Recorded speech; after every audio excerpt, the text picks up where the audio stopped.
in the bustling brothels of Athens. A night with a woman could cost no more than 2 barley flatbreads, or even less than a jug of cheap wine. These women, called pornai, were at the bottom tier of prostitution, a term that reduced them to mere objects of chatter and transaction. Court speeches by figures like Dio and Lysias suggest that pornai often served 6 to 10 men a day, earning barely enough to buy a small portion of lentils. Meanwhile, the brothel owners grew rich, with part of their earnings flowing directly into the city's treasury through taxes. Athenian law imposed no minimum age for entering prostitution.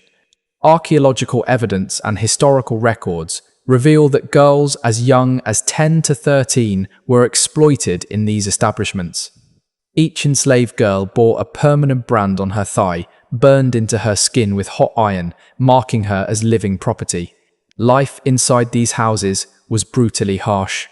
If a girl refused to work, she could expect horrific punishment, public whippings, starvation for days, or worse. The arrival of a new girl was marked by a particularly cruel ritual, and she would be assaulted in full view of other women and regular patrons.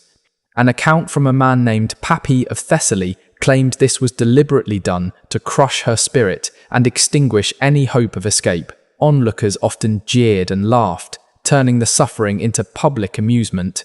A newly arrived girl was far more valuable than one who had been in the trade for long. Men would pay 10 times the usual price to be with someone untouched by previous harm. Writers of the time described such transactions casually, as if purchasing fresh fruit from a stall. Privacy did not exist. Women worked in corners of large rooms, separated only by filthy cloth or mats. Every cry of pain was part of the background noise, a form of entertainment for men waiting their turn. Before we uncover more of these buried stories of pain and resilience, please like this video and subscribe to our channel. Your support allows us to share the voices of those who were silenced in life. Owners of these women often sorted them into disturbing categories. Nubian women, exceptionally short women, those who could not speak, women who fought back, and those still considered unbroken.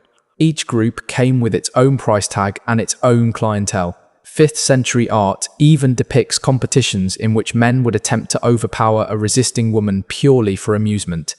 Graffiti found on brothel walls shows that some customers paid extra for the privilege of inflicting severe harm-slashing faces, leaving scars, or permanently maiming them. Violence was marketed like any other commodity. Some women were advertised specifically for punishment. Split lips, shattered teeth, burns from tipped oil lamps. These were injuries that certain men sought out deliberately. To them, a woman's agony became a form of art, her screams a drunken melody. In the same city that celebrated philosophy and drama, cruelty against women proved to be one of the most lucrative trades. Yet even the daily brutality paled in comparison to what occurred during religious festivals. During certain celebrations, especially the festival of Dionysia, prostitutes were handed over to groups of men for free as part of what was framed as a sacred ritual. Surviving accounts described these scenes without a hint of shame. Groups of intoxicated men assaulting women while music played, wine flowed, and bets were placed on how long the victim could endure. On these days, a woman's last shred of dignity vanished. She became nothing more than a plaything for the crowd. Medical notes from the period record deaths from internal injuries, suffocation, and massive blood loss. Priests claimed such acts honored the gods.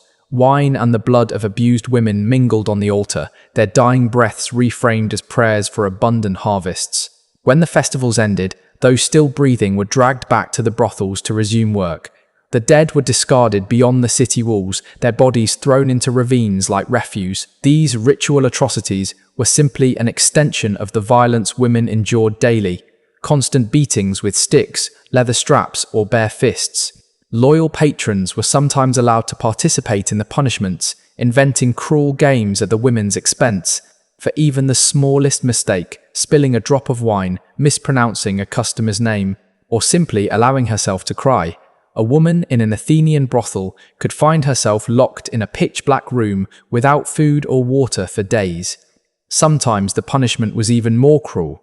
She might be tied to a stone post in the open courtyard, left shivering in drenched clothing through the freezing winter nights, or sweltering under the burning summer sun without a single drop to drink. This was cynically referred to by the owners as character correction. Objects at hand, wooden clubs, heavy wine cups, even the blunt ends of knives were used as instruments of discipline when a woman disobeyed. Over time, the women learned to mask their agony behind forced smiles, because tears or screams only provoked their masters into further violence. In a city that praised the perfection of the human form in art and sculpture, the bodies of these women became living canvases of bruises, burns, and scars. If a woman dared to escape, the law treated it not as a plea for freedom, but as an act of theft, stealing property from her owner. The penalties were vicious and public. Runaways were often branded with searing hot metal on the forehead or chest, marking them forever as deserters. Court records reveal even grimmer fates. Some captured women were nailed to wooden boards and displayed in the city square as a warning to others. Death from thirst or from festering infections around the nail wounds was common. Some desperate women sought sanctuary in temples, throwing themselves before the altars in hopes that the gods would shield them. But the priests, often swayed by bribes, handed them back to their owners for a small payment. Property rights outweighed divine mercy. Runaways were dragged away in chains, their blood staining the temple steps, stains that were scrubbed away by other slaves at dawn. Each failed escape attempt only brought harsher retribution. Athenian justice had endless methods for breaking a woman's will while still keeping her useful for work. Yet even that usefulness meant little when the market for new women was so cheap. Medical writings from the period note that few of these women lived past their mid-20s. The causes of death were as relentless as the work itself. Sexually transmitted diseases, infections from untreated wounds, complete exhaustion, and the cumulative toll of malnutrition and repeated abuse. Those with festering injuries, foul-smelling discharges, or open sores were not removed from service. Instead, they were forced to keep working until they physically collapsed.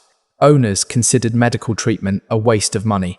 A new girl cost less than a physician's visit. Complaints from customers about the stench of rotting flesh and blood were met with beatings, as though pain could miraculously restore dying tissue. Archaeological digs near the ruins of old brothels have uncovered chilling evidence. Female skeletons with severe pelvic damage from forced intercourse and childbirth, skulls cracked from blunt force, ribs that had been broken and healed improperly, and spinal deformities caused by years of strain. All these bones stand as silent testimony to a life of systematic violence. When a woman became too sick to earn, she was discarded without ceremony, carried beyond the city walls and abandoned, whether she was breathing or not. In Athens, the same city that set ideals for beauty and proportion, women's bodies were thrown away like shattered pottery. Pregnancy was viewed not as a natural event, but as damage to valuable property. The punishment for it was swift and cruel. To prevent births, owners forced women to drink poisonous brews, struck them in the abdomen, or made them lift impossibly heavy loads until they miscarried. Ancient medical notes detail horrifying abortion practices, herbs that caused violent illness, boiling oil poured into the womb, or sharpened wooden sticks pushed inside. If pregnancy could not be stopped, the birth took place on the same filthy straw mats where customers were entertained. There were no midwives, no medicines, no sanitation. Many women bled to death or died from fever in the days after delivery. Archaeologists have uncovered tiny bones in drainage channels and rubbish heaps behind ancient brothels. Infant remains discarded without care. The killing of newborns was routine, especially girls or children fathered by slaves. For many women, ending their child's life was seen as the only act of mercy they could give, sparing them the same fate they endured. Under Athenian law, these women had no standing as human beings. Their bodies and labor belonged entirely to their owners. They were forced to work under the weight of fabricated debts for food, clothing, and shelter debts that grew daily with interest and arbitrary fines. Refusal of a client, even one known for violence or dangerous demands, was impossible. Consent was a concept. The law denied them entirely. Court documents from the era tell of women who tried to seek justice for mistreatment, but the system was stacked against them. A slave's word could not be used against a free man unless the woman was tortured first to verify her truthfulness. In the society that invented democracy, half the population, its women, were excluded from it entirely, and enslaved women occupied the very lowest rung, valued less than livestock, which at least were fed and sheltered regularly. And yet, on the rarest of occasions, a woman might catch a glimpse of something more, a possibility, however faint, to rise slightly above the misery. Sometimes it came through the favor of a wealthy patron who purchased her freedom, or through an owner who found profit in training her as a musician or dancer for higher class entertainment. But for the vast majority, those moments never came, and the cycle of exploitation continued without mercy. Sometimes, a woman might rise above the common ranks by becoming the favorite of her master or a wealthy patron. In such cases, she could be granted a private room adorned with fine jewelry, dressed in silks instead of coarse wool, and constantly attended to. Yet these so-called privileges were nothing more than the trappings of a gilded cage. Favorites understood that their position was fragile, entirely dependent on the shifting whims of a man who could, without warning, send them back to the crowded common brothel, or even have them killed for the smallest act of disobedience. Historical records reveal that these favored women were often treated as tokens of hospitality.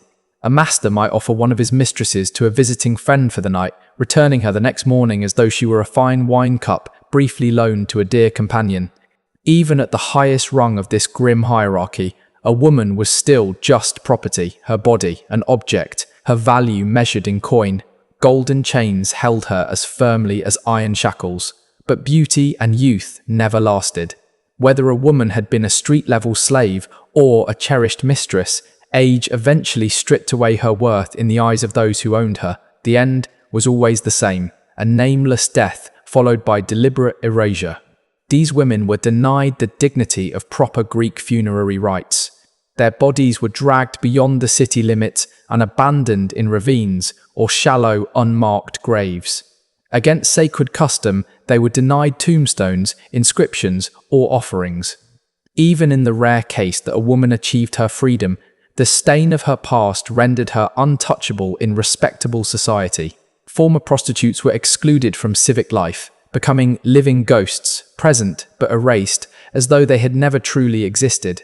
Archaeologists have uncovered female remains mingled with discarded pottery shards and heaps of household refuse, stark proof of a final resting place that reflected their perceived worth, less than human. No grave markers, no names, no memory. In a culture that immortalized its warriors and kings in epic verse, the lives of these women vanished without a trace.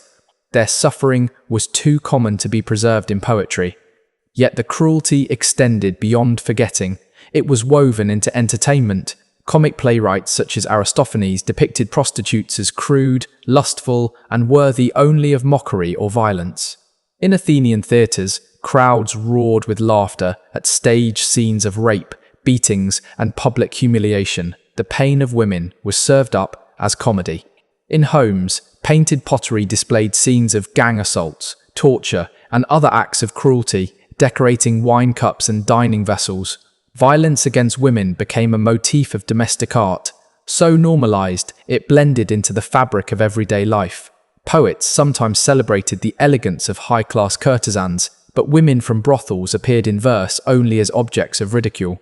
Their cries of pain were twisted into rhymes, their tears reduced to metaphors for rain or morning dew. In a society that elevated tragic theatre